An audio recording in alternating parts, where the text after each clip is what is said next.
Hello students, आज मैं आप लोगों के लिए कोई अपडेट लेकर नहीं आया हूँ। बिल्कुल नहीं लेकर आया हूँ अपडेट। आज मैं आप लोगों के लिए बहुत ही सजेशन वीडियो लेके आया हूँ, बहुत कमाल की। तो आप लोग सोच रहे होंगे कि हमारा 10th का रिजल्ट तो आने वाला है। ये बताइए सर कि हमको करना क्या है आगे, सब्जेक्ट कैसे और क्या लें। बहुत बड़ा लफड़ा है ये कि सब्जेक्ट कैसे चूज़ करें। क्या हमारे जिस सब्जेक्ट में ज़्यादा मार्क्स है, क्या हम वो वाला सब्जेक्ट ले लें या फिर कोई और सब्जेक्ट लें। तो ये सारा आपको इस वीडियो में देखने को मिलेगा। आपको सजेशन वीडियो है ये। जिन स्टूडेंट्स को कंफ्यूज है कि 10th के बाद करें तो करें क्या, सब्जेक्ट लें तो कौन सा लें, ये सारा अपडेट तो नहीं बोलूँगा इसको, ये सारी सजेशन मैं आपको इस वीडियो में दिखाने वाला हूँ, बताने वाला हूँ। तो आप वीडियो को फटाफट से लाइक कर दो और चैनल को सब्सक्राइब कर दो। चलो स्टार्ट करते हैं। तो स्टूडेंट्स, होता ये है कि हम लोग 10th क्लास में पढ़ रहे हैं तो हम बड़े भी हो जाते हैं, शारीरिक रूप से विशाल भी हो जाते हैं, पर हमारे दिमाग बहुत ही छोटी सी चीज़ है। बड़ों बड़ों में भी छोटी सी चीज़ ही होता है, पर होता ऐसा है कि वो दिमाग ना बहुत कम काम करता है। जिसमें 10th वाले जो स्टूडेंट है वो तो भाई ये समझ लो कि बड़े तो बहुत ज़्यादा हो जाते हैं हाइट वाइट में, शरीर वरीर में, पर दिक्कत ये है कि उनका दिमाग मेच्योर नहीं हो पाता है।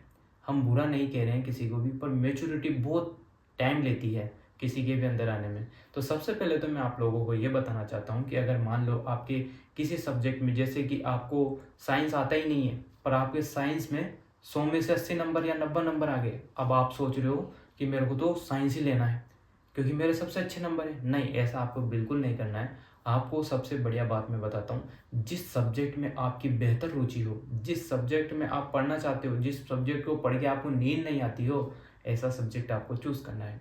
तो सबसे पहले तो मैं बता देता हूँ, ऑफिशियल तौर पे 3-4 टाइप के सब्जेक्ट हैं। पहला सब्जेक्ट यहाँ पर होता है साइंस। साइंस में भी और भी चीज़ें होती हैं, मैं बताऊँगा। साइंस सब्जेक्ट होता है, एक होता है कॉमर्स और एक होता है आर्ट्स। और ये चीज़ें होती है साइंस, कॉमर्स और आर्ट्स। सबसे बढ़िया है कॉमर्स। अगर आपको लेनी है तो आपका सपना होना चाहिए CA BA बनने का, या कोई बिजनेस वाली थिंकिंग अगर आपके दिमाग में है तो आप कॉमर्स को ले सकते हैं।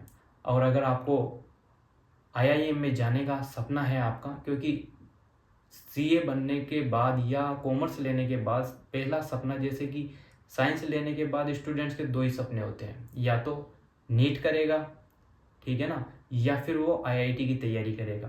तभी जाता है वो, या तो इंजीनियर बनना है या डॉक्टर बनना है, तभी उसने ये सब्जेक्ट पिकअप किया है। तो सबसे बेहतरीन बात है कि कॉमर्स आप तभी लें जब आपको IIM में जाना है, जो कि कॉमर्स की सबसे बेस्ट बेस्ट कॉलेज है, या बेस्ट कुछ भी आप बोल सकते हैं, संस्थान वंस्थान वो है। तो आप कॉमर्स तभी लीजिए। इसके बाद आता है दूसरा सब्जेक्ट। अपन करते हैं साइंस की बात। तो साइंस में होते हैं 3 सब्जेक्ट। कौन कौन से होते हैं 3 सब्जेक्ट? सबसे पहले नंबर पर आता है बायोलॉजी। साइंस में सबसे पहले नंबर पर अगर बायोलॉजी की बात करते हैं तो बायोलॉजी वही स्टूडेंट ले जिन्हों का मन जीव विज्ञान पढ़ने में अच्छे से लगता हो। जानवरों में, मनुष्य में काटा पीटी, ये चीज़, पत्तियाँ फूल पत्तियाँ, अगर किसी को अच्छे से समझ में आ रही है तो वो बायोलॉजी सब्जेक्ट वो ले सकते हैं। बायोलॉजी सब्जेक्ट स्पेशल तौर पर जब लें जब आपका सपना हो डॉक्टर बनने का, तो आप बायोलॉजी को पिकअप कीजिए, ठीक है।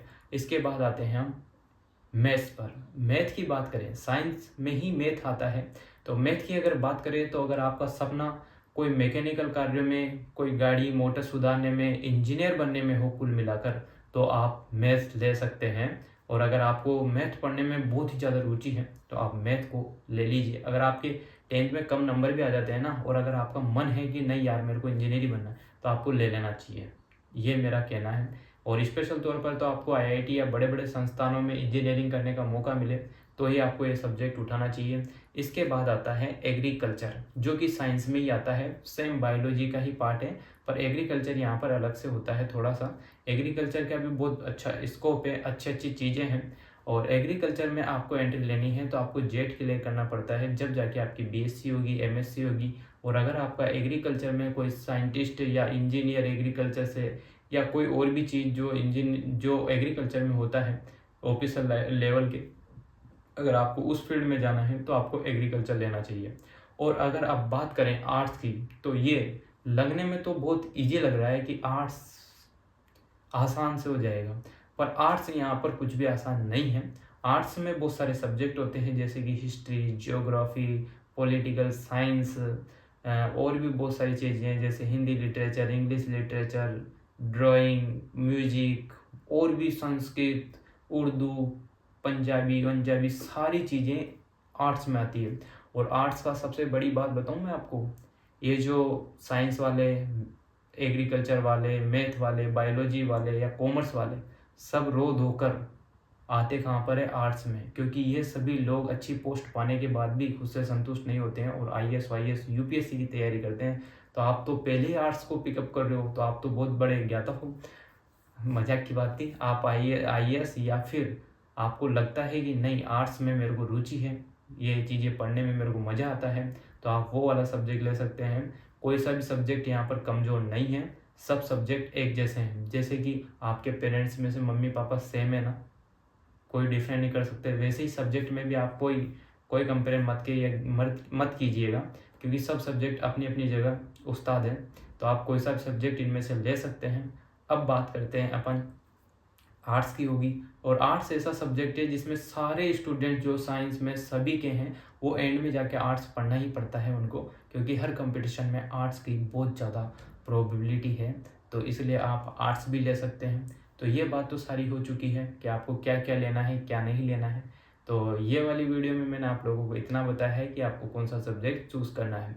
और भी अगर आपको कुछ दिक्कत आ रही है तो आप टेलीग्राम चैनल ज्वाइन कर लीजिए, या फिर कमेंट करके बता दीजिए कि सर ये वाली दिक्कत है, हमें ये करना है।